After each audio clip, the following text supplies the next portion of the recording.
Bien, pues estuve anunciando que íbamos a ver a un siniestro personaje de nombre Emiliano Zapata, cuya foto vemos todos los días en las mañaneras del Pejelopostli.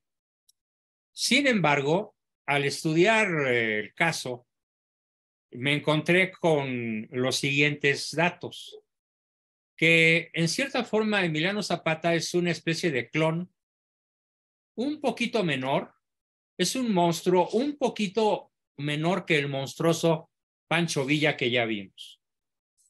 Hagan de cuenta que lo mismo que les platiqué de Villa, se los podría platicar de Emiliano Zapata, nada más en la zona del sur de México, particularmente en Morelos, sobre todo en Morelos, y en la parte que colinda entre Morelos y el Distrito Federal.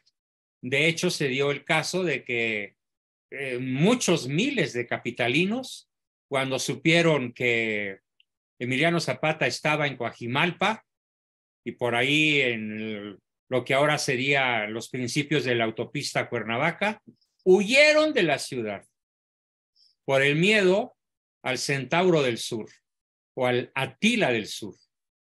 Pero documentándome me topé con una biografía que vale la pena analizar y dedicarle a lo mejor más de una sesión.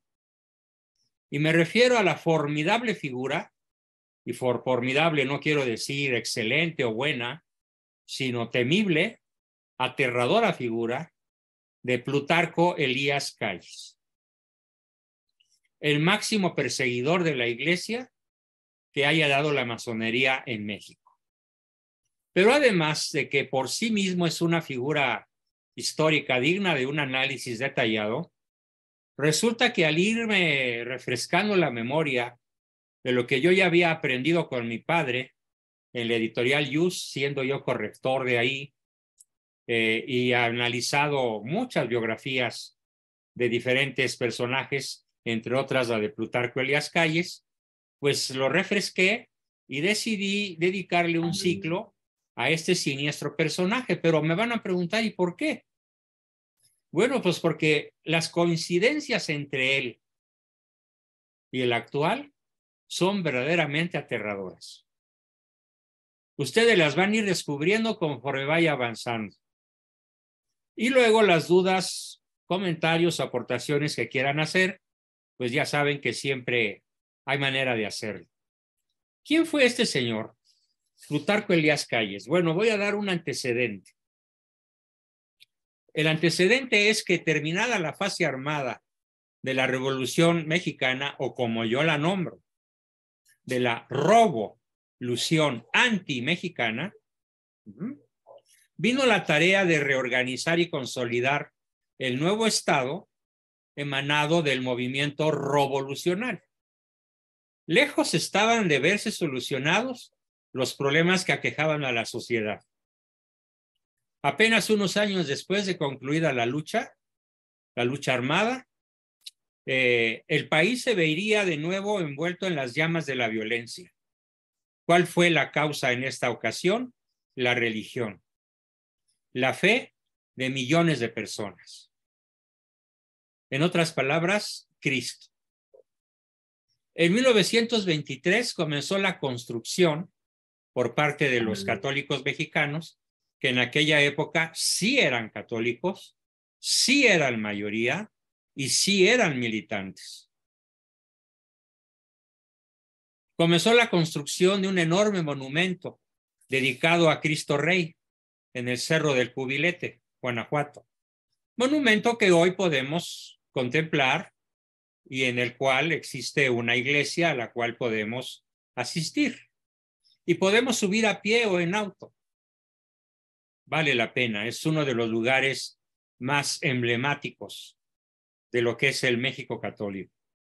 Bueno, pues este hecho fue considerado como uno de los acontecimientos más relevantes que fueron trazando lo que conocemos como la Guerra Cristera o la Cristiada, de la cual también vale la pena volver a profundizar en nuevos detalles, en nuevas cosas que no recordaba yo muy bien y que se me volvieron a la memoria al repasar toda la presentación que preparé para ustedes para esta y próximas sesiones.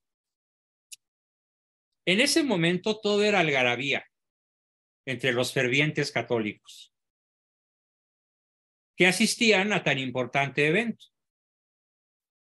Y ninguno de ellos, de los que asistían a la inauguración de este formidable monumento en el Cerro del Cubilete, ninguno de ellos se imaginaba que esto se convertiría solo 3 años después en una tragedia que arrastraría a la muerte o a la miseria o al destierro, cuando menos a 3 millones de personas.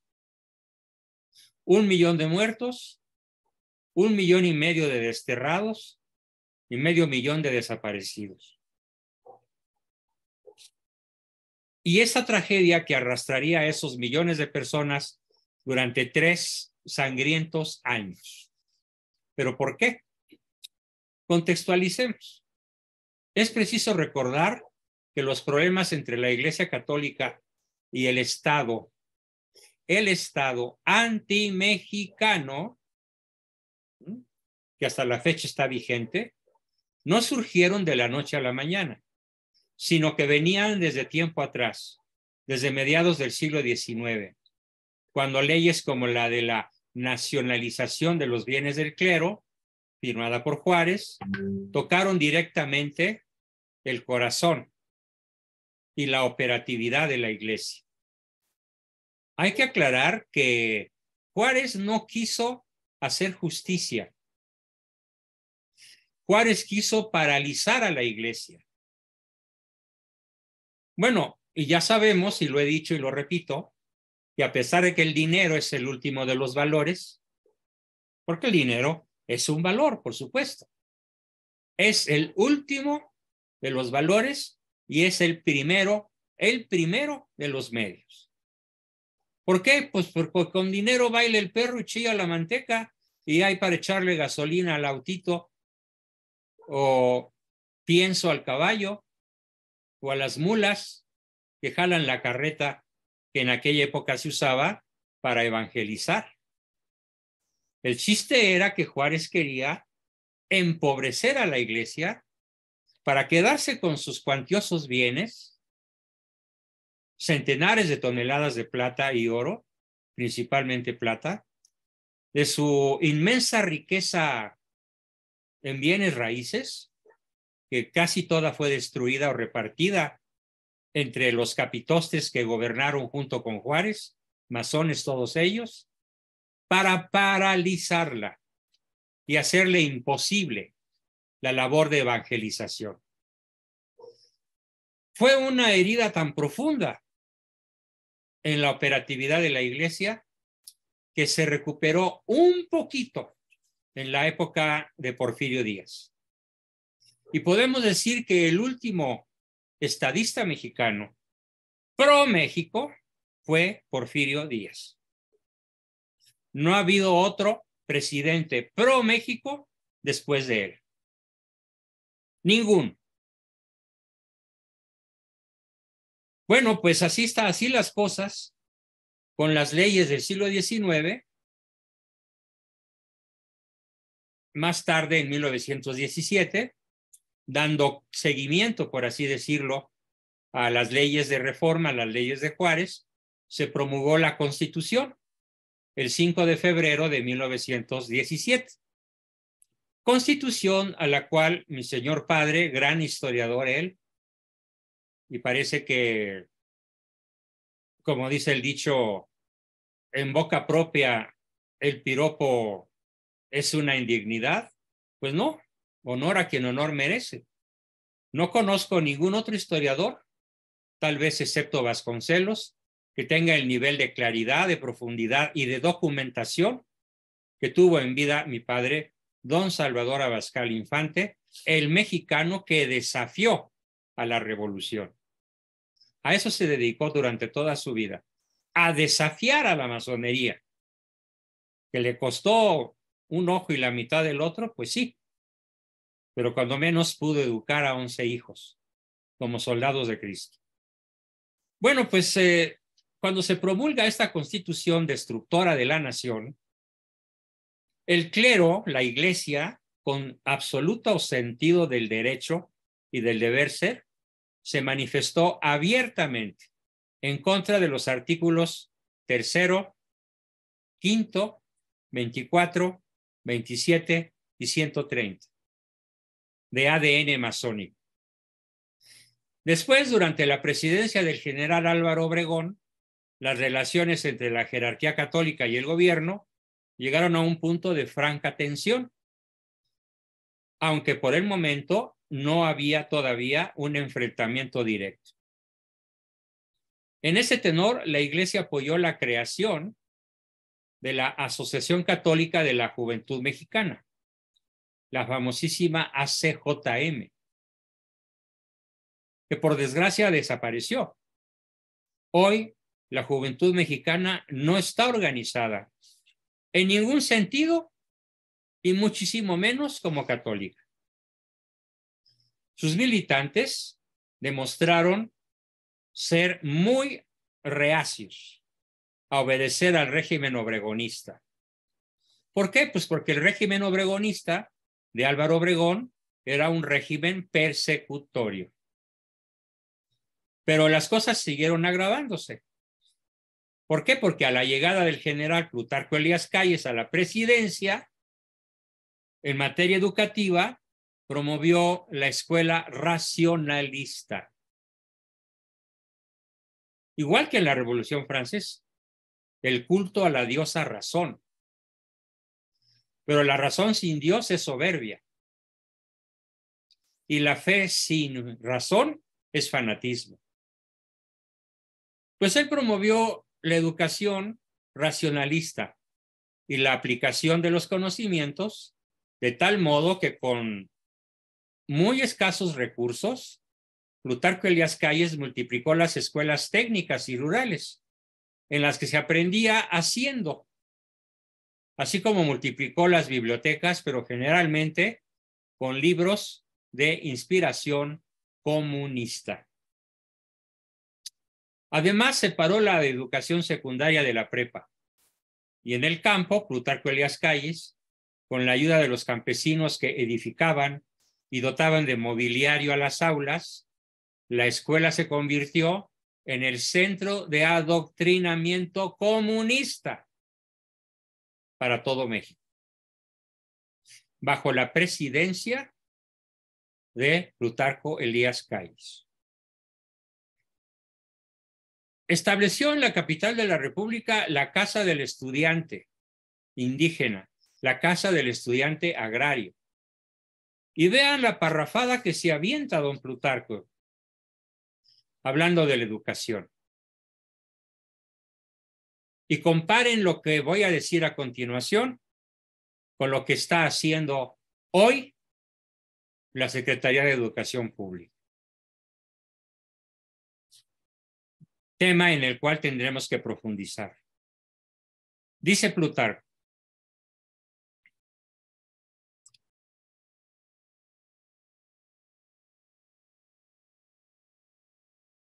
es deber del Estado controlar la educación desde la primaria hasta la universidad. Pues de otra manera, la revolución se suicidaría. Y dar una orientación educacional de acuerdo con las doctrinas y principios que sustenta. ¿Cuáles doctrinas y cuáles principios? Pues los de Lenin, los de Marx, los de Stalin, los de Mao Zedong, los de Castro, los de Maduro, los de Malo y los de Ortega en Nicaragua. Continúa.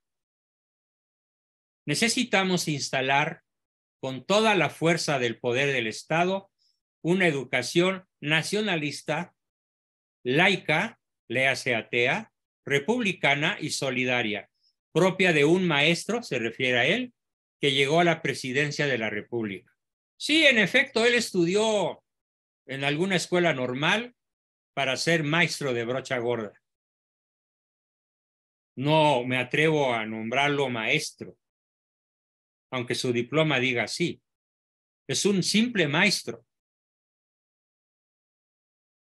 un maestrito. En 1925, la relación entre Iglesia y Estado estaba ya en una fase crítica. Aunque todavía se podía conversar, el clero no dejaba de reclamar que la Constitución de 1917 era brutal, era persecutoria, era antimexicana. Y rechazaba el clero de forma tajante los artículos mencionados, particularmente el tercero, que tiene que ver con la educación, que por cierto está vigente. La lucha de los obispos de aquella época fue, digámoslo en términos pragmáticos, derrotada. Fue inútil. ¿Por qué? Porque el laicismo, manera eufónica, manera bonita, manera decente, entre comillas, de referirse a lo que realmente es la educación en México, donde el 94% del alumnado nacional aprende que Dios no existe. Aprende que solo importa la materia. Aprende el positivismo filosófico que dice que únicamente existen las cosas que podemos percibir con los sentidos. Y todo esto rechazado por la Iglesia referente a la educación atea y a la sujeción de la Iglesia por el Estado, cosa que está vigente. Hoy ningún cardenal, bueno, a uno lo mataron por atreverse a poner los puntos sobre las íes al cardenal Posadas. Pero después del cardenal Posadas, posiblemente el obispo de Cuernavaca, Monseñor Castro y Castro, y alguien más por ahí muy tímidamente, se ha atrevido a oponerse al ateísmo oficial, a la educación laica. ¿Qué explica la existencia en este país de 3 millones de personas dedicadas al narcotráfico, de narcoalcaldes, de narcogobiernos estatales y de un narcoestado antimexicano encabezado por Manuel Andrés López Obrador? ¿De dónde viene ese narcoestado? De lo que tanto, con tanto énfasis, con tanta valentía, con tanta determinación, pretendieron combatir nuestros obispos de hace 90 años. Poquito más. Pero no tuvieron éxito. Y en ese ambiente cismático y hereje, Calles creó, fíjense, Calles creó la Iglesia Católica Apostólica Mexicana, no romana, mexicana, o sea, algo verdaderamente de sainete de no haber sido realmente una tragedia. Auspiciada por la CROM, el Sindicato de la República de Obreros Mexicanos, la Confederación. Bueno, y esto representó un duro golpe a la Iglesia y más aún una gravísima ofensa para el católico mexicano y para la Iglesia como tal, porque desconocía la autoridad del Papa y la autoridad de Roma. En contraparte, se creó por parte de la Iglesia la Liga Nacional Defensora de la Libertad Religiosa, de la cual mi abuelo paterno fue el jefe número 1, el principal ideólogo, el principal combatiente, el principal cruzado, que al igual que sus pares y sus seguidores fue perseguido a muerte, logrando él milagrosamente escapar y regresar al país 30 años después a refugiarse en mi casa, en mi recámara, en mi cama, donde conocí de su boca todas sus andanzas de aquella época. Ningún tema me llega tanto al corazón como este, porque a mis 9 años empecé a conocer la verdad sobre mi patria. Como decía Ricardo, me dueles, México. ¿Y de qué forma? Bueno, pues la Liga Nacional Defensora de la Libertad Religiosa agravó la situación, que se encontraba en un momento sumamente delicado, porque la actitud del clero estaba a punto de llegar al límite de lo razonable, según el gobierno. Llegó el año de 1926 y con ello el conflicto total. El 4 de febrero, al ver publicada en la prensa la declaración del arzobispo José Mora y del Río, que decía: la protesta que los prelados mexicanos formulamos contra la Constitución de 1917 en los artículos que se oponen a la libertad y dogmas religiosos se mantiene en firme. Los obispos todos estaban firmes en la brecha, a favor de la libertad religiosa, a favor de la familia, a favor de la vida, a favor del matrimonio y, por supuesto, a favor de México. Entonces, la presidencia giró órdenes a todos los estados para que se acatara y se hiciera acatar el artículo 130. Así se hizo, y en estricto apego a la ley comenzó la expulsión de sacerdotes extranjeros y mexicanos y la clausura de todas las escuelas confesionales, de todas las escuelas católicas. Lo que trajo consigo de forma inmediata grandes motines y choques de los católicos contra el ejército federal y contra la policía federal y estatal. Bueno, estatales, porque fue prácticamente en todo México la rebelión. El 2 de julio de 1926 se publica la Ley Calles, que reformó el Código Penal, incluyendo en él los delitos relativos a la enseñanza confesional y a la práctica de los cultos. Se declaró delito federal ser sacerdote. Ser sacerdote sin seguir los lineamientos impuestos por Calles, que ya en un momento se los platicaré. Era delito ser católico, enseñar el catolicismo, era delito ir a misa, era delito celebrar misa en algún lugar abierto o público, se tenía que hacer a escondidas y en los lugares privados,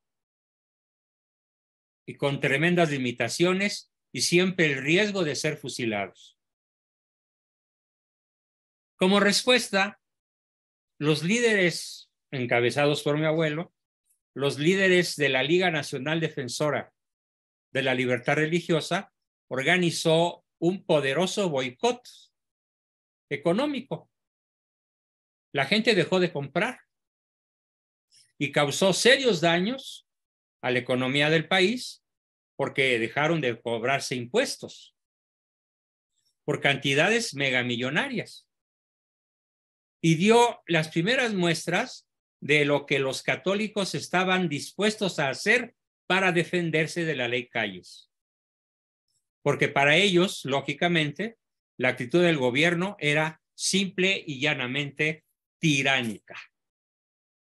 Les recuerdo que Malo acaba de ganar el Premio Mundial del reconocimiento al principal tirano de la tierra. Así que se lanzaron los obispos contra los artículos 3º de la educación laica, 5º, 27 y 130, que tenía que ver con la expulsión de los sacerdotes y el control de los cultos, del culto sobre todo católico. Entonces, en el momento en el que ve Calles que los católicos se sublevan en masa, pierde la calma. Plutarco Elías Calles pierde la calma y ordena la aplicación de las leyes al pie de la letra y sin excepciones. aunque el arzobispo explicó que se trataba de platicar, de negociar, de buscar el tú ganas, yo gano, ya era demasiado tarde. ¿Qué dijo Calles? Literalmente lo cito. La cita la saco de un libro de José Vasconcelos que se llama El Ulises Criollo, porque él fue testigo de todo esto. Dice Calles, no estoy dispuesto a tolerar a los católicos ni a sus obispos. Y ya que los curas se ponen en ese plan, hay que aplicarles la ley como está escrita. Fue la orden que dio Calles. Para la jerarquía católica no había más posibilidad de diálogo ante la posición del presidente que dos sopas: o sujetarse a la ley y esperar la reacción popular y atenerse a las consecuencias, o desobedecerla. Y obviamente en masa el clero mexicano optó por la desobediencia y por cerrar las iglesias, porque era imposible la práctica del culto católico en las condiciones que Calles imponía. Ahora me preguntarán ustedes, después de 26 minutos de plática introductoria, ¿y quién fue Elías Calles Campuzano Plutarco? O eso en orden de apellidos, o Plutarco Elías Calles Campuzano.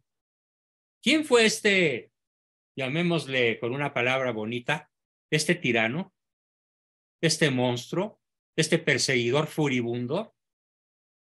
¿Quién fue? Vale la pena que cuando yo vaya explicando su biografía, vayan haciendo el paralelismo con muchos de los presidentes priistas y sobre todo con el actual. Porque el actual se autonombra morenista, aunque ya sabemos que es de ADN priista, porque el PRI nació bajo la batuta de Plutarco Elías Calles para perseguir a la iglesia, para controlar la educación, desde el kinder hasta la universidad, para evitar el suicidio de la revolución masónica antimexicana. Que por cierto, ahí viene ya la celebración del 5 de febrero, día en el cual yo pongo mi bandera, esta que ven aquí atrás, la pongo a media asta, porque es una fecha luctuosa, es una fecha triste, muy tenebrosa. Bueno, pues ¿quién fue este hombre? Nacido en 1877 y muerto en 1945. O sea que alcanzó a vivir 62 años. ¿O cuánto? A ver, sumemos, 23 más 45, 68 años. Te leí los labios, Jesús, gracias. Bueno, pues Plutarco Elías Calles fue hijo de Plutarco Elías Lucero, abogado, y de María de Jesús Campuzano, y nació en Guaymas, Sonora, el 25 de septiembre de 1877. Muy pequeño quedó huérfano de madre. Además de sufrir, ojo, vean por favor esto, el abandono de su padre. O sea, Plutarco creció desmadrado y despadrado. Y eso va a explicar en gran medida su posterior ferocidad para perseguir al catolicismo. No tanto persiguió a las personas, que sí lo hizo, y de manera letal, utilizando todo el poder del Ejército Federal a sus órdenes. Persiguió más bien a Cristo. Persiguió más bien la ideología cristiana, el Evangelio. Fue lo que él más odió a lo largo de toda su vida. Bueno, pues su abuelo fue José Juan Elías Ruiz, coronel juarista, que fue gobernador de Sonora. Entonces, Plutarco Elías Calles, huérfano de padre y madre, por muerte de la madre y abandono del padre, pues se puede decir que creció, que nació en el seno de un ambiente muy politizado, de gente sinaloense, que son una verdadera amenaza en cuanto a autócratas, autoritarios. De hecho, muchas mujeres que han nacido en esa zona se autonombran las culiches, y las culiches son temibles. Son guerreras, son impositivas, son autócratas, son una especie de macho con faldas o con nombres de mujer. Es una particularidad de esa zona del país. Y por desgracia, la gran mayoría de los líderes de la revolución, como Obregón, por ejemplo, Plutarco Elías Calles y otros, multitud de generales y soldadesca, nació en Sinaloa y en Sonora. Pues, ¿qué podemos decir de su niñez? Fue muy desdichada, sufrió mucho por la ausencia de sus padres, pero se metió a estudiar, se tituló de maestro en la Escuela Benigno López Sierra y en 1894 comenzó a trabajar como ayudante en el Colegio de Sonora, llegando a ser inspector de las juntas de instrucción pública. Y luego se metió a las logias masónicas y fue iniciado y comenzó una larga y constante carrera hasta alcanzar los más altos niveles.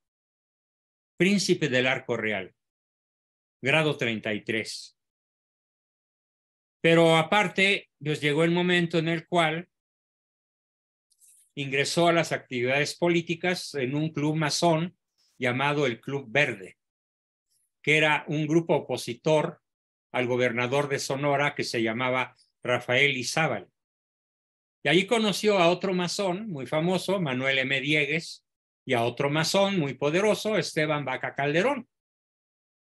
Y al triunfo del levantamiento maderista, fue derrotado por Adolfo de la Huerta como candidato a diputado por el distrito de Guaymas. Guaymas es el puerto más importante de Sonora. Por cierto, un lugar bellísimo.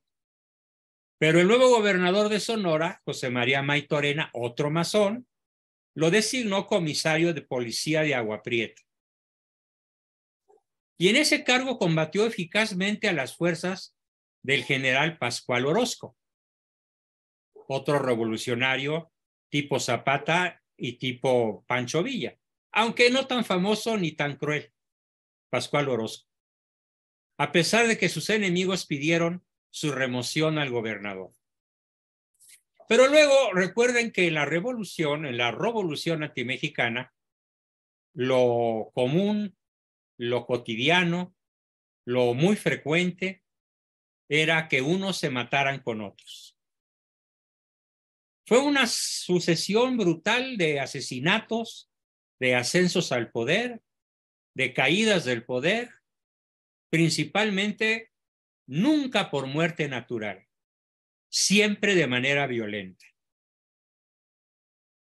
Madero, Carranza, Obregón, por solo mencionar, Zapata, no se diga, Villa, ya llevo 5, y podría citar tal vez otros 30 o 40 o más. No murieron de muerte natural. ¿Por qué? Porque todos se mataban entre sí. Y en esos momentos Plutarco concibe la idea de que cuando él fuera presidente de México, porque ya aspiraba a hacerlo, en sus sueños sonorenses, ya aspiraba al poder absoluto, imaginó un partido hegemónico, el PRI, que hoy se llama Morena. Porque díganme ustedes, ¿quién no estuvo en el PRI antes de militar en Morena? Serán 2 o 3, pero el resto todos fueron priistas. Entonces su ADN es priista. ¿Y qué significa el priismo? El priismo es de corazón anticristiano, es de corazón luciferino y satánico. porque es ateo, es materialista, es autocrático, es oportunista, es vendepatria. Porque por encima de la nacionalidad, por encima de jurar como presidentes de México, los juramentos más poderosos, más eficaces, más verdaderos que hacen los masones son dentro de la masonería, para favorecer los intereses de su logia y a veces los de todo el movimiento masónico, cuando así les conviene. Al ser asesinado Madero, Calles se refugió en Douglas, Arizona, y ahí con Adolfo de la Huerta comenzó a organizar la lucha contra el presidente Victoriano Huerta. Para eso firmó el plan de Nacosari, el 12 de marzo de 1913, en contra del mal llamado usurpador, Victoriano Huerta. ¿Por qué? Porque así lo nombra la historia oficial. Bueno, pero en ese caso también Madero fue un usurpador, y también Carranza, y también Calles. Así que llamarle usurpador por parte de estos que acabo de nombrar a Victoriano Huerta, pues es decirle prostituta a la compañera de burdel, o decirle ladrón al compañero de horda de asaltantes. Es exactamente lo mismo. Entonces, este hombre se unió con el grado ya de teniente coronel para participar en operaciones militares en la zona noreste de Sonora. Y si bien no mostró grandes aptitudes para la milicia en los combates de Agua Prieta y Naco, sí mostró dotes de autoridad y organización. O sea, no era un buen militar, pero era un buen político. Claro, un político corrupto, pero buen organizador, eso sí. Muy buen organizador. Llegó a destacar tanto en ese sentido que el presidente Obregón lo nombró comandante militar en Hermosillo. Y sin embargo, por problemas con el gobernador Maytorena, decidió dejar el cargo e irse hacia Nogales al frente de la brigada llamada García Morales. Y luego sucedió lo que sucedió a lo largo de toda la revolución. Se dividían los grupos, se escindían y se acusaban mutuamente de traición a la patria y se acusaban mutuamente de traicionar a la revolución. Y fue así como Calles permaneció fiel, momentáneamente, al constitucionalismo encabezado por Venustiano Carranza y luchó bajo las órdenes de un gringo que se metió a la revolución antimexicana llamado Benjamín Gil. Y en octubre de ese año fue ascendido a brigadier general, haciéndose cargo del combate a las fuerzas del federalista Maytorena. En agosto de 1915 fue nombrado por Carranza comandante militar y gobernador interino de Sonora. ¡Qué meteórica carrera para el poder! Brutalmente relampagueante. Apenas tenía 30 y tantos años y ya era gobernador del estado de Sonora. Desde su cargo suprimió las jefaturas políticas, capturó el aparato de justicia, literalmente capturó los órganos de justicia, integró una comisión agraria mixta, de la cual él era el factotum, el malo, el poder en una sola persona. Prohibió las operaciones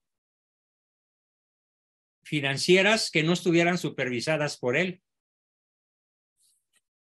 Despojó de sus tierras a los dueños pueblerinos, que incluso eran dueños de sus tierras desde hacía 3 o 4 siglos atrás. Los despojó y se apoderó de las tierras. Fundó escuelas nocturnas para adultos para enseñarles comunismo. Bibliotecas con libros comunistas. o ateos o ambos. Fundó la Normal para Maestros, que después se diseminó por todo México. Y recuerden que decir la Normal para Maestros es nombrar un nido de comunistas. No hay una sola escuela normal para maestros en todo México que no sea de corazón socialista al menos. Y en la mayoría de los casos, comunistas. ¿Quién inició esto? ¿Quién logró imponer esto en México? Plutarco Elías Calles. Fijó el salario mínimo y eso sí, aprovechándose de su gran capacidad organizativa, pues sostenía escuelas primarias, decretó la ley seca contra el alcoholismo, prohibió los juegos de azar, ojo, legalizó el divorcio, y sobre todo expulsó a los sacerdotes católicos a su paso. Por donde él pasaba, no quedaba vivo o no quedaba en funciones un solo sacerdote católico. En suma, veamos qué dijo él. Quiero crear una república de pequeños propietarios, dirigida por un Estado omnipotente. Y aquí viene el clon de López Obrador. Fíjense cómo lo dice. Una república de pequeños propietarios dirigida por un Estado omnipotente del bienestar. ¿En cuántas organizaciones del malo escuchamos gas del bienestar, banco del bienestar, acueducto del bienestar, escuelas del bienestar, universidades del bienestar? ¿De dónde lo sacó? Pues obviamente no de su cabeza. Es una herencia masónica desde Plutarco. ¿Y lo aprendió cuándo? Pues desde un chavito que era él en Tabasco, siendo un priista ya a los 16 años. Así que la frase del bienestar no es original del malo. El original es de Plutarco Elías Calles. Esto es formidablemente importante para entender entonces al México de hoy. ¿Qué más hizo? Pues debía ser un Estado omnipotente del bienestar que tenía que ser, ojo, vigilante, regulador y distribuidor. ¿Cómo es hoy el PG? Vigilante, regulador y distribuidor, hasta de medicinas. Que por cierto, a pesar de su promesa Balín, siguen faltando de manera catastrófica. ¿Por qué? Pues porque es monopolizador. Y ojo, sigue diciendo Calles. Y aparte de ser vigilante, regulador y distribuidor, es preciso expropiar los bienes de los terratenientes y de los enemigos del pueblo. ¿De dónde saca malo eso de del pueblo? Pues de Plutarco, a través de la herencia priista. El pueblo. ¿Pero quién es el pueblo? Qué indignación me causa escuchar esto. El pueblo para estos monstruos son los pobres que ellos fabrican.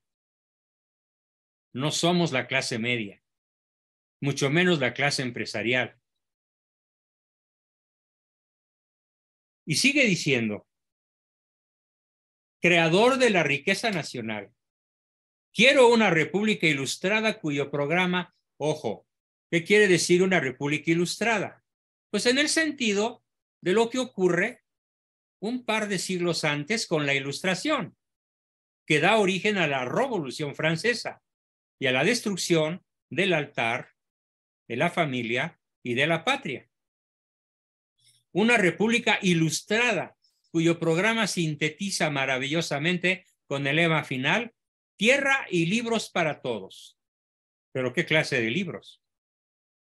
Comunistas, anticristianos, ateos, materialistas, que hoy se distribuyen en México por docenas de millones.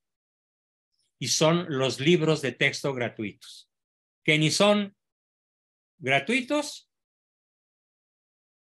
y que sí son materialistas, que no son laicos en el sentido prístino de la palabra, sino que ante todo son ateos, como Plutarco Elías Calles lo soñó y lo logró. Es un éxito póstumo, porque entre la instalación de esto y la fecha de hoy, 20 de enero del 2023, no hay un solo hueco en la educación atea para el 94% de los escolares de México. Esto explica la tragedia nacional. ¿De dónde surge el México violento de la actualidad? ¿De dónde surge ese México que mata a 100 connacionales al día y a veces más, como en los primeros días de enero? ¿De dónde surge? Pues de la escuela laica. ¿Y de dónde surge la escuela laica? Pues de los masones de alto nivel y principalmente de todos los que he mencionado en esta sesión, pero particularmente del que logra crear la institución hegemónica que a la fecha comanda al país, Primor, PRI Morena.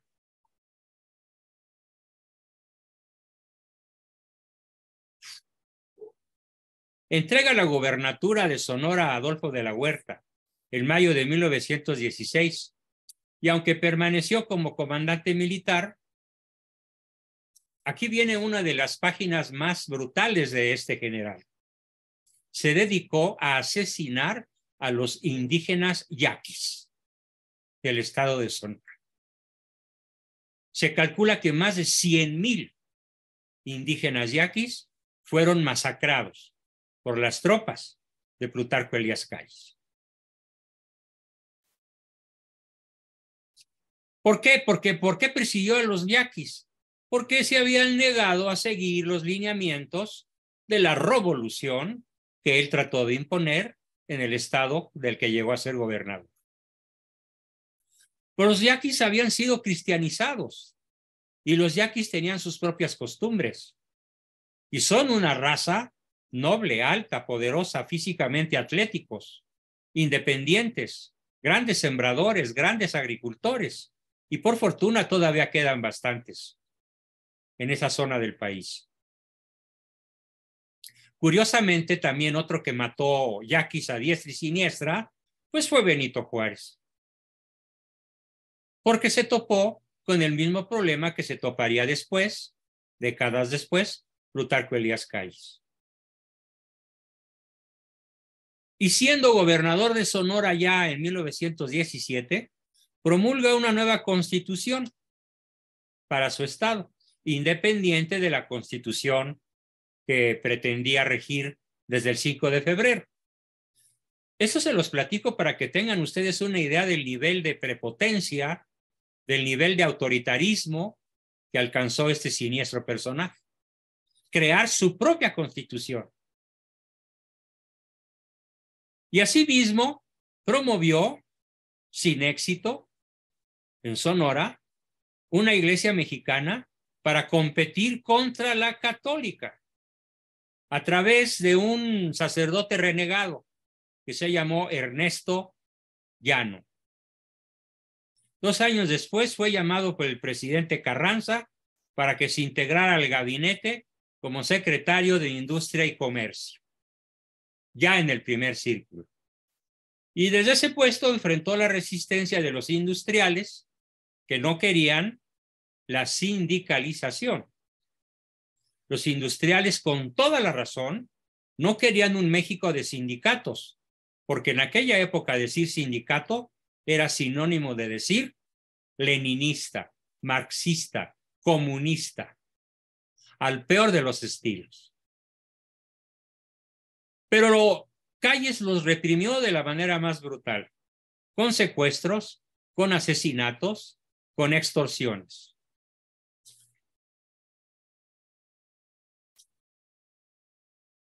Ya en el 1 de febrero de 1920 deja su cargo para participar en la campaña de Obregón en pos de la presidencia de la República.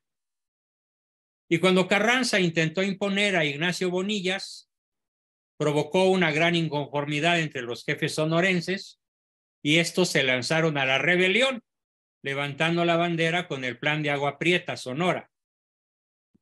Documento firmado por el propio Calles, que desconoció a su otrora cuate y jefe, Venustiano Carranza, y a todas las autoridades originadas en las últimas elecciones legítimas. Dijo Calles: no quiero ni puedo enganchar mi furgón al tren del señor Carranza. Y la rebelión triunfó. Carranza resultó, como resultado de esta rebelión callista, Carranza resultó asesinado y Obregón surgió como el jefe indiscutible e indiscutido de los militares revolucionarios. Ahí tienen la semblanza. Es muy rico el material que sigue, pero yo creo que por hoy es suficiente para que comencemos sus aportaciones, sus preguntas, sus dudas, sus comentarios. ¿Quién quiere comenzar? Adelante, por favor.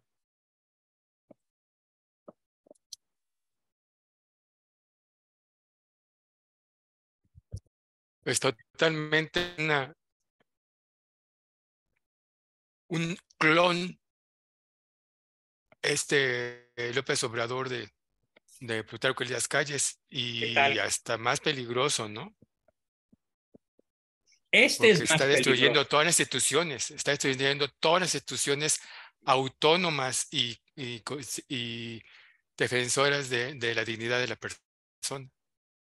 Este va a resultar peor que aquel, sin duda alguna, porque aquel no era taimado, aquel era sonorense, era de frente voy y te fusilo, de frente voy y te odio. Y este no, este es un indio taimado.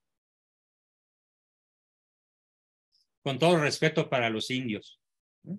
¿Qué culpa tienen ellos de parecerse?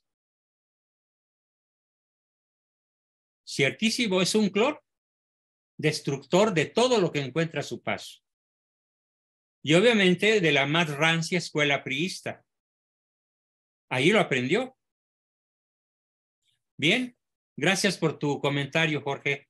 ¿Alguien más? Tenemos la manita de Lili levantada. Adelante, Lili. Buenas noches a todos. Profesor, mire, José Vasconcelos dijo que el mayor legado de Calles había sido la fundación del PNR, del Partido Revolucionario Nacional. Que después se llamó PRI. Exactamente, que luego cambió a Él PRI. fundó a PRI, el PRI.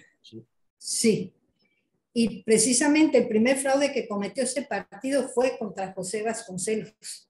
Exactamente. Eso lo vamos a ver con mucho detalle. ¿Qué qué pasó con Vasconcelos? ¿Sí? Con Vasconcelos. Bueno, ese era otro que quería comentar. Elías Calles insistía mucho con las ideas socialistas.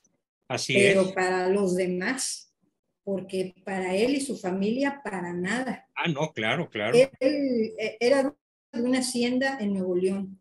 Su hijo era terrateniente, empresario y banquero en Sonora. También poseía un ingenio azucarero en Tamaulipas. Tenía un rancho Santa Bárbara en el Estado de México, un lechero y una moderna granja agrícola. Su hija Alicia, fíjese, su hija Alicia tenía un rancho con todo y playa. Y en Cuernavaca disfrutaba Elías Calles de la finca Las Palmas, que es la zona que está ahí al sur de Cuernavaca, Las Palmas, que contaba con su propio campo de golf. Lo que es ahora el golf, el club de golf de Cuernavaca, era el campo de golf de Elías Calles, ahí en Cuernavaca. En San Diego de California también tenían casa, allá los Calles, su casa, y también su buen milloncito de dólares en el Banco de Nueva York. Ese era el socialismo al que se refería él, como todos los socialistas, no para ellos mismos, no lo aplican en ellos ni en sus familias, sino en los demás. Basta con ver cómo vive la casa comunista en todos los Exacto. países comunistas. Exacto, lo vemos con Castro, lo vemos con Chávez, lo vemos con Maduro, con todos es exactamente lo mismo, una copia al carbón. Y una cosa que quise decir al principio, ya para terminar, sobre el sínodo, sobre la sinodalidad, la finalidad auténtica y verdadera a la que quiere dirigir esto es a formar una religión mundial fusionando el cristianismo con el paganismo. Y por eso sucedió lo del sínodo del Amazonia, por eso sucedió lo de la Pachamama en el Vaticano, y por eso están pasando tantas cosas, porque es a donde nos quieren llevar, a una única religión mundial, o sea, de la nueva era. Bueno, ese era mi Formidable comentario. participación, mi querida Lili. Hiciste Gracias, aportaciones profesor. que incluso yo no recordaba y algunas que no sabía. Como esa lista de propiedades de Plutarco y su familia, bueno, a lo mejor lo tengo más adelante en mi documento, pero no lo tenía presente. Te lo agradezco muchísimo, ¿eh?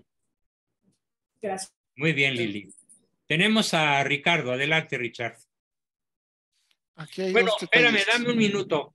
Aquí hay un par de intervenciones. Una que escribe Oliva, y te felicito, Oliva. Dice, la dictadura perfecta tendrá la apariencia de democracia, pero será una prisión sin muros en la que los prisioneros nunca soñarán con huir. Un sistema de esclavitud donde gracias al consumo y la diversión, los esclavos amarán su esclavitud. Profecía de Aldous Huxley. Probablemente en su libro 1984, ¿no? Y luego Alfredo pregunta, ¿el sistema de sindicatos es perjudicial para el desarrollo empresarial del país? Sí. Yo te puedo decir que las grandes empresas mexicanas como Bimbo, por ejemplo, que es una empresa de clase mundial, pues sí, tiene un sindicato para seguir la ley, pero en realidad no funciona como tal, porque todos los obreros han entendido que si a Bimbo le va bien, a ellos les va bien. Entonces, crear un sindicato rival de la empresa es algo así como crear una rivalidad entre mi cabeza y mi estómago, o entre mis manos y mis pies, con odio a muerte. Ese es el sindicalismo de hoy, que ha derribado tantas empresas que hubieran podido ser prósperas y nunca lo fueron por el feroz sindicalismo comunista que priva en la mayor parte de las empresas del país, sobre todo en ciertas regiones como el sureste, por ejemplo. Y otra, no había oído que Juárez, yo había creído que Juárez fue quien legalizó el divorcio en México. Sí, lo que pasa es que después hubo algunas leyes retroactivas en la era de Porfirio Díaz. Y después se volvió a proclamar, cuando menos en la zona de Sonora, por Calles cuando fue gobernador de ese estado del país. Bien, Ricardo, adelante, Richard. Perdón, nada más, la novela de Huxley es Mundo Feliz y la de 84 es la de Orwell, perdón. Orwell. Ah, gracias por la aclaración. Entonces, es la de Un Mundo Feliz de Aldous Huxley, en donde habla de esa manera de la democracia. Correcto, gracias por la corrección bibliográfica, mi querido Alex. Muchas gracias. Adelante, Ricardo. Me ganaron algunas de las correcciones que iba a hacer, pero bueno. Sí, ya ni modo. Alex me ganó esa, la iba a decir, pero bueno. Hay primer detalle. No, estamos en esto, Alex, no hay problema. Hay primer detalle. La figura de Victoriano Huerta es una figura brutalmente incomprendida. Cierto, él era muy duro, pero era un católico convencido. Victoriano Huerta era una de las personas, él decía, yo tengo que ser duro para salvar a la patria. Primero él era muy duro como militar y luego era muy duro político. Comprendía de que a veces para salvar al país tenía que ser brutalmente duro. Entonces, a la figura de Huerta todo el mundo lo ha puesto como el mayor traidor, el asesino, no sé qué, no sé cuánto. Yo la verdad es que no he encontrado todavía la suficiente profundidad. Yo he tenido oportunidad de hablar con gente cercana a él, descendientes de él, que inclusive se tuvieron que cambiar el apellido. Yo, por ejemplo, mi apellido Méndez no es el de mis ancestros. Mi apellido el apellido era Mendoza, por un general de don Porfirio Díaz. Se tuvieron que cambiar el nombre. Lo mismo pasó con los descendientes de Victoriano Huerta, con algunos. Entonces, lamentablemente no he encontrado bibliografía sobre él, de lo que él realmente, él con Madero se dio cuenta que Madero estaba llevando al país a un barranco. Un abismo, un barranco. Madero, porque no tenía la más peregrina idea de gobernar y las pocas ideas que tenía no eran de él, eran de los de espíritus grupos que consultaba. Sí, exactamente. Era espiritista. Sí, claro, como la mayoría de los masones en ese entonces. ¿Cierto? Entonces, estaba llevando al país a la destrucción y por eso trató de salvar al país. Realmente Victoriano Huerta es casi un héroe, pero ahorita lo pintan como un verdadero y absoluto Un traidor. monstruo, el usurpador, el feroz, el asesino. No, bueno, es la historia oficial. Es la historia oficial. Ese es el punto. El segundo punto, todo lo que impuso este cuate realmente está demostrado que el salario mínimo, más que ayudar a los trabajadores, los daña. Por supuesto. Y ese es, obviamente ahorita lo dice uno entre los políticos o entre gente que ha sido educado con los libros de ahora, y a mí me han querido golpear por eso en algunos lugares. ¿Te han querido golpear? ¿Por qué razón? Porque por decir que el salario mínimo daña a los trabajadores y no los protege. Ok, correcto. Sí. Pero así es, a ese punto de fanatismo llega. Claro, toda la explicación, hay una explicación matemática que se le explica que es bastante sencilla, pero bueno, ahorita ya pondré yo algo de algún post que yo puse en Quora. Entonces, realmente con lo que vemos viendo es que la mayoría de las decisiones de todos estos grupos masónicos han sido para destruir a México. Intencionalmente. Intencionalmente. Sí. No por errores. O sea, el PG no comete errores. El PG tiene la consigna de destruir a México. Y la está obedeciendo y llevando a cabo de una manera brutal, implacable y perfecta. Por ahí dicen que el maligno sabe que de México saldrá algo que lo va a destruir, pero híjoles, qué doloroso. Porque se está apresurando a ganar el partido, ¿no? Sí, la verdad es que sí lo digo, qué doloroso es. Qué doloroso. Al menos alguien que ama México, de verdad que es muy doloroso. Muy doloroso. Gracias. Como lo dije hace rato, comparto tu dolor. Me dueles, México. Bien, Cierto. Tenemos a un joven invitado nuevo. Pablo, adelante. Pablo, ¿quieres preguntar o compartir algo? Sí, tengo 3 puntos nada más. A ver. Uno, ¿qué cosas, porque comentó en la anterior sesión, qué cambiaría de reformas agrarias usted si fuera presidente, por ejemplo? Muy buena pregunta. Pues crearía extensiones de tierra con un sentido empresarial de una extensión mínima de 100,000 hectáreas. Oh. Literalmente. Segundo punto. El campo tiene que ser manejado como una empresa que fabrica automóviles o que fabrica naves espaciales o que fabrica tornillos y que tiene la obligación de ser productiva. El campo, para ser productivo, necesita grandes extensiones.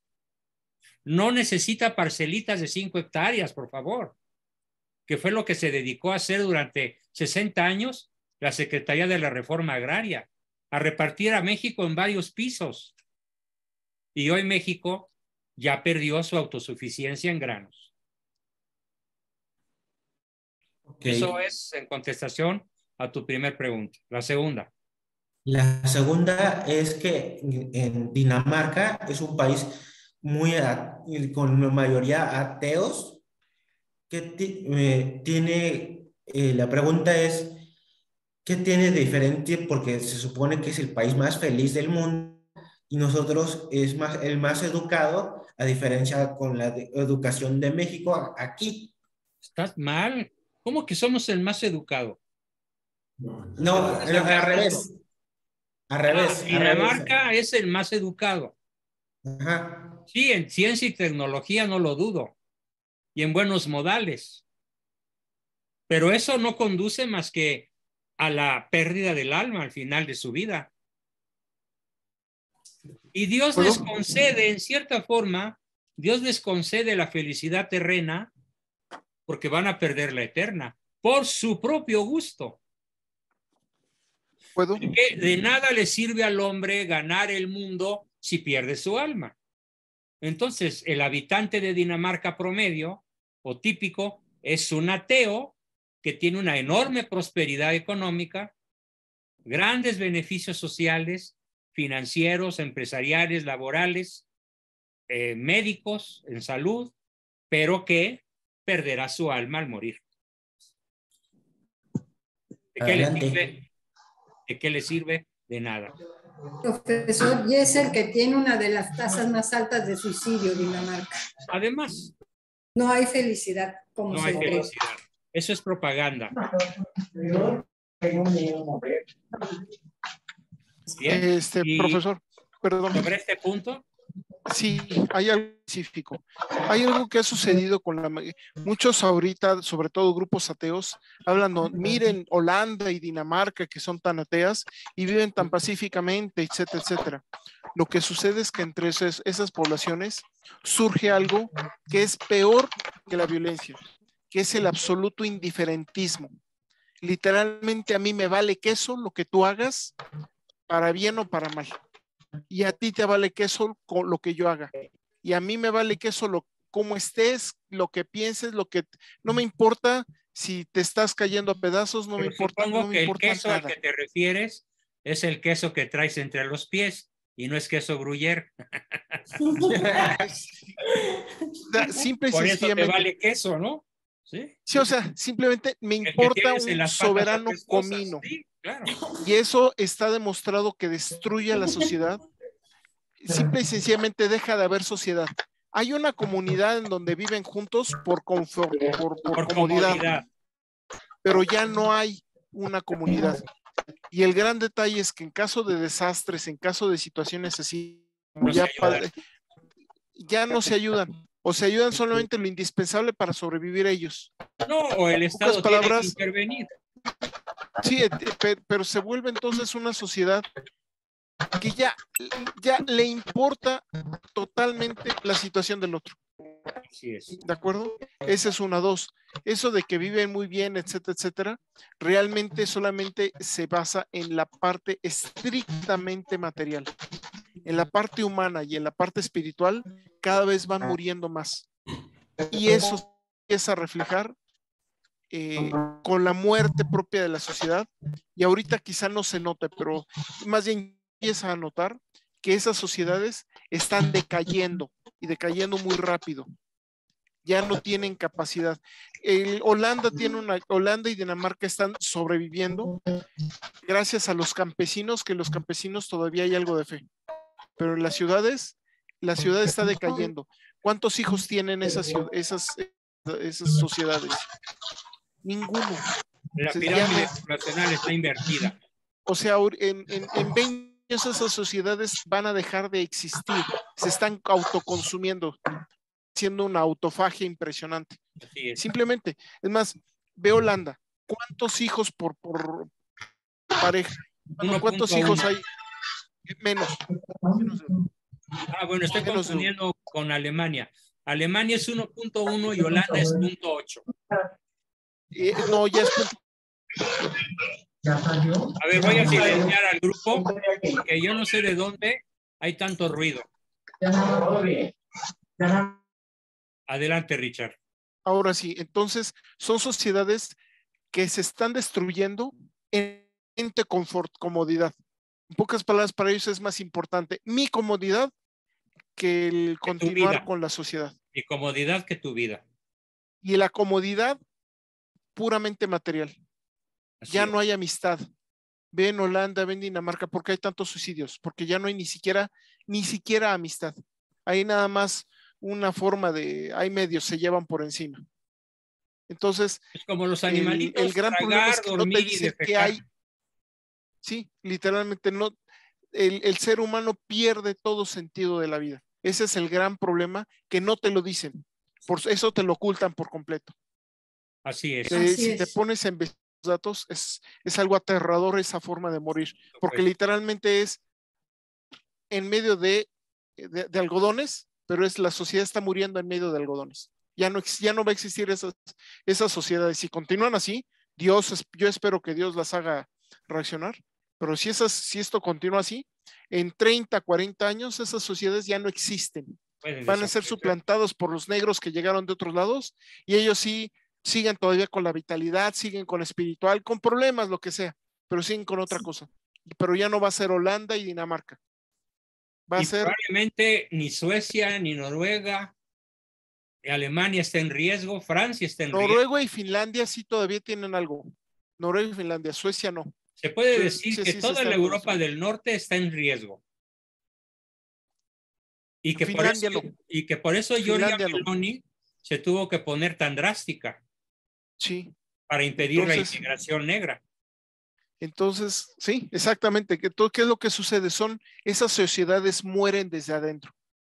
Ese es el gran problema. Es lo que no te dicen los ateos, es lo que no te dicen estos ideólogos futuristas.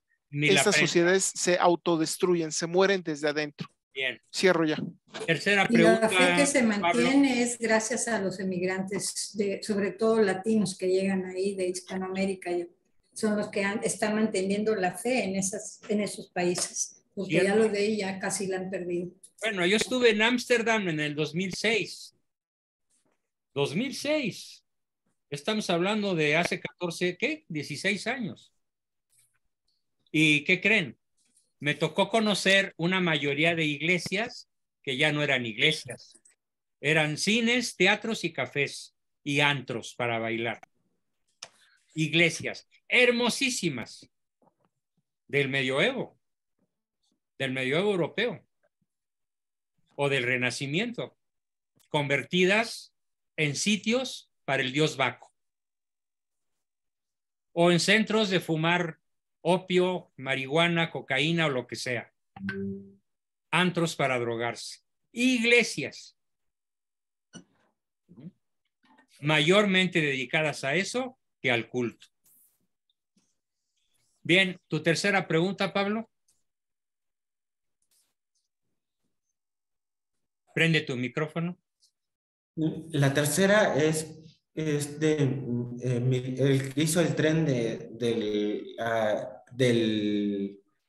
la bestia. ¿Cómo se llama? El presidente Emiliano Zapata. No. ¿Cómo se llama? No sé a quién te refieras.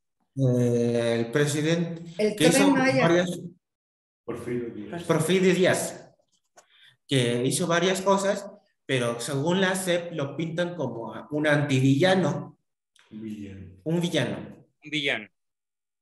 Pues es todo lo contrario. Porfirio Díaz es uno de los constructores más notables del México moderno, de lo que todavía nos queda. Puertos, aeropuertos, carreteras, industrias, exportación, importación, Porfirio Díaz. Sí. Es exactamente todo lo contrario de lo que te enseñan en la escuela. No te tragues esas mentiras, Pablito. Ok. Gracias por tu participación. Felicidades por hacerlo. Tenemos a amigos de Cáritas Mexicana. Sí, buenas noches. Hola. Con relación a lo que Mi nombre es Minerva. Con relación a lo que están diciendo de Dinamarca, le quiero decir a Pablito que en nada va a compararse un código de valores para relaciones humanas a el encuentro con Jesucristo. Es lo más formidable que le puede pasar a uno en la vida, encontrarse con Jesús, a tenerlo como amigo en la vida y para lograr nuestra salvación también. Entonces, nada que ver un código de valores al encuentro verdadero con Jesucristo. Correctísima. Gracias, gracias. De acuerdo. Muy bien. Tenemos a Valeria. Adelante, Valeria. Ay. Prende tu micrófono, Valeria. Sí, disculpe, doctor. Lo que quería ahora compartir un poco, doctor, es de la historia del Ecuador también, que se asemeja mucho a lo que ha pasado con Pues tú México. eres ecuatoriana, sí, claro. Sí. Ya te extrañaba. Entonces, Sí. entonces pienso Cuéntanos. que siempre ha habido la lucha, doctor, entre la masonería y o sea, el mal y el bien contra la Iglesia Católica, contra sus principios y sus fortalezas. Aquí se vio lo de García Moreno Lo mataron, ¿verdad? y fue un A asesinato García Moreno lo terrible, asesinaron los comunistas, ¿sí? a, Y a fue un sangre fría, personaje doctor. extraordinario. Y fue la masonería, y ahora está comprobada la masonería porque él estaba tomando un rumbo altísimo en el Ecuador, o sea, el Ecuador estaba subiendo prácticamente a un país de primer mundo. Y segundo, él tenía un movimiento tan fuerte con su ejemplo que estaba logrando la conversión de toda Hispanoamérica. Entonces, eso no venía al mundo y mucho menos a la masonería. Entonces, aspecto, mientras estaba escuchando su charla, estaba pensando en todas las similitudes con el Ecuador y México. ¿Sí? Y Aquí, después Perú, y del Argentina, asesinato, y Bolivia, y Colombia. Todo Hispanoamérica es podemos citar parecidísimo. a todos. Sí. Sabe que después del asesinato de García Moreno, asesinaron al obispo que consagró el Ecuador al corazón de Jesús y demás también. Caray, Y caray. luego de eso, en 1900 trajeron un presidente, o sea, le nombraron presidente autoritariamente aquí, que estaba nombrado por la masonería a partir de 1900, se llamaba Eloy Alfaro, y hizo horrores, doctor, acabó con toda la obra de García Moreno. Y ellos en un libro que no mucha gente, más bien poca gente, muy poca gente conoce, declaraban que fue una consigna desaparecer el nombre de García Moreno del Ecuador. Sí. Prácticamente lo han hecho porque muy poca gente conoce esto, doctor. Muy poca gente, y qué bueno que tengamos aquí amigos peruanos, amigos ecuatorianos, amigos argentinos, hasta colombianos tenemos. Muy bien, bienvenida Valeria, y valiosísima tu aportación. Muchas gracias. Una última cosa, Sí, doctor. adelante. Quería saber qué libro usted podría recomendarme. No sé si hay un libro publicado de su papá, no le conocía antes y Sí, quisiera leer, me gustaría mi mucho. papá escribió 24 libros de Wow, historia, de teología, de filosofía. Si quieres, te mando su catálogo. me gustaría mucho, doctor. Gracias. Me gustaría mucho. Dame un par de días o un poquito más, un poquito menos, y te mando el catálogo de libros de mi papá, que son verdaderamente una delicia leerlos y estudiarlos. Me gustaría Yo me mucho. sigo nutriendo de ellos, a Gracias, pesar de doctor. que los conocí desde que salieron del horno, prácticamente. ¿Ok? Bien, Valeria, Es una muchas gracia, gracias. realmente. Gracias, Tenemos gracias. a Oliva. Adelante, Oliva. Sí, profesor. Solamente para ahondar en los problemas de diferentes naciones, como también China, que obviamente China está en la decadencia de no tener población y ellos están buscando esposas porque obviamente se mataban a las niñas, ¿verdad? Sí. Entonces, pues Ese es el Bueno, problema. China sigue bajo la bota comunista, obviamente. Claro. Bajo la bota del Partido Comunista Chino, que acaba de imponer a su presidente, que en realidad no es un presidente, sino una especie de emperador. Sí. Entonces, con todo eso que tenemos, y ya me acordé lo que iba a decir también. Pablo Iturrieta tiene un video muy bueno. Dice, no vas a tener nada, no vamos a tener nada, pero vamos a ser muy felices. Sí, es el plan comunista, sí, llamado 2030. Agenda 2030. Sí, pero al parecer, profesor, esto parece que lleva mucha agilidad, mucha prisa. Sí, pues está planeado que quede instalado para el 2030. Se está moviendo a una velocidad brutal. Totalmente de acuerdo. Sí, bien, gracias. Oliva, gracias por tu participación. Y tenemos a Alejandro nuevamente. Sí, bueno, nada más en relación a esos tristísimos relatos de Dinamarca y Holanda. No sé si les suena conocido el término de plan Kalergi. Por supuesto que sí. El plan Kalergi consiste en la eliminación de 2/3 de la humanidad. Y de la raza blanca, sobre todo. Esto lo hizo un diplomático que se apellida Kalergi, como en los años 30. Yo tengo bastante información de eso si quieren, pero por supuesto, mándamela, sí, claro, yo la difundo. Eso es una cosa que está en marcha. Sí. Y lo otro, pues tristemente, no me gustaría tener que decir esto, pero yo escucho mucho, he visto por ahí que el Papa Bergoglio fue el que presentó la Agenda 2030 ante la ONU hace algunos años. ¿Cierto? Sí. Por fortuna no se le ha ocurrido hacer alguna declaración ex cátedra. ¿Por qué? Porque crearía un caos brutal, ¿no? Y espero que el Espíritu Santo se lo siga impidiendo, ¿no? Pero los errores que ha cometido el Papa Francisco en materia de política, de economía, de sociología y hasta de religión son verdaderamente patéticos y han causado una gran confusión en la Grey católica. Y yo te puedo enviar, Don Bosco, la última conferencia magistral del doctor Bárcena sobre la corrección política es maravillosa. Ojalá se pueda difundir. Claro, envíalo, por favor. Con mucho gusto. Ya lo envié, creo, pero si no lo repito. Me pregunto qué tiene que ver la carabina 2030 con la Agenda 2030. Era carabina 3030. 3030, bueno, era el rifle 3030. ¿Sí? Y las cananas, sí.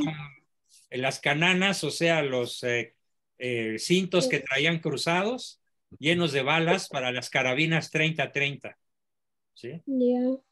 Las dos son mortales. Exacto, claro. Y muy dañinas. Sí. Oliva, ahora sí me hiciste reír. Con balas calibre 50. Balas calibre 50. Eran las carabinas 3030. Eso sí. Me gustó hacerte reír, Ricardo. Una pregunta que hace Lupita.